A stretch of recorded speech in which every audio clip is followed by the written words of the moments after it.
roof. That statue up at the top, designed by artist John Snow, is Ceres, the Roman goddess of grain, wheat, and agriculture, designed to, quote, watch over this fertile land, which will be difficult to do considering that she does not have a face. John Snow, the artist who's put her up there, said that, and this is a real quote, "No one can build anything taller than it, so why bother?" Interesting choice of words, seeing as it's dwarfed by many buildings around today, but at the time you don't get a pretty good point, because for a quarter century at 45 stories, the Chicago Board of Trade up there was the tallest building in the city. Speaking of tallest buildings in the city, right in front of ours, you're going to see one with the rose pink granite, the Octagonal Tower, and the glass cylinder fixtures on the roof. That's 311 South Wacker Drive. 311 South Wacker up there at the top with those glass cylinders. Inside have 1,400 light fixtures. They can set to any color of their choice. So for any events or holidays or whatnot, they can set it to whatever they want. And then here we go. Time to talk about the elephant in the room. There it is, up ahead of us on our right. We are right here at the base of the Willis Tower. Of course, formerly the Sears Tower. And between you and me, that's the Sears Tower. Sorry, that's how it is. Can't help you. But it has been the Willis Tower since 2009. 1,453 feet, 442 meters. Designed in 1973. One second, the noise we passed are noisy. Finished in 1973, architecture firm Skidmore, Owings and Merrill, principal architect Bruce Graham, engineered by the Einstein of Structural Engineering, Dr. Fosler Kahn.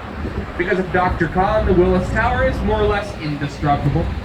The base of it is made out of 2 million cubic feet of concrete, which is enough concrete where you can instead, if you wanted to, make an 8-lane highway for 5 miles. It's also surrounded by 28 acres of thick black aluminum stretched along the outside.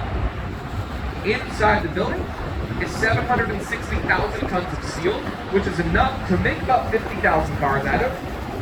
And it's designed in what's called a tubular bundled construction pattern, which means it is not one building. It is 9 buildings, bundled together in different locations, visually marked to allow for the maximum amount of durability and support. Now, a lot of people say, Alex, that's great. Also, why the name change?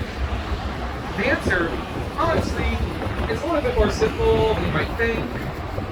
So, the Sears company, then Sears and Roebuck, the catalog company, they had a lot of the upper floors of the building, and they moved out in the early 90s trying to save some money. Left those upper floors vacant until 2009. In walks the Willis Insurance Group from Great Britain, and they said, hey, we noticed you have got a bunch of empty, expensive floors. That's funny. We have a lot of money. We would like to buy 3 of those floors today, right now, but not without the naming rights. And to make a very long and complicated story short, we wanted to sell them real bad, so we said okay, and now it's the Willis Tower. And it will be over here on our right-hand side. We're coming up here on the Hartford Plaza. It's 4 office towers between 1972 and 1991. The one that I find the most interesting, though, personally, is the first one. Hartford 1, up there in the corner. It's got the concrete cage on the outside. As you get a little bit closer to it, you'll notice it's sort of gloss and this really nice white marble veneer. Very thin, but it is concrete behind that. Designed in 1972 here, right in the middle of an energy crisis happening in the city. And the concrete cage helped alleviate some of those energy problems in 2 ways. By number 1, providing some extra shade in the summertime. And number 2, made it easier to clean the windows. Because all the window washers have to do, dangerous as it sounds, is tether themselves to the building and walk around the cage to clean them up. Up ahead of us on the right-hand side here, we're coming up on the Chicago Mercantile Exchange Center. Designed in 1979, architects Fujikawa and Johnson, 2 40-story office towers with an 11-story connector piece. They used to be the trading floor. When these 2 office towers first came up, they had a huge design flaw that the engineers accidentally overlooked, which caused the towers to be too top-heavy, and they started to bend away from each other into this giant V shape, which is, to put it bluntly, terrifying. So to fix that as an emergency countermeasure, they had to take every floor from the 11th floor, just past the training floor, up to about the 25th floor, and take every one of those 14 floors and stagger them towards the other tower, 1/8 of an inch, a little bit more each floor going up.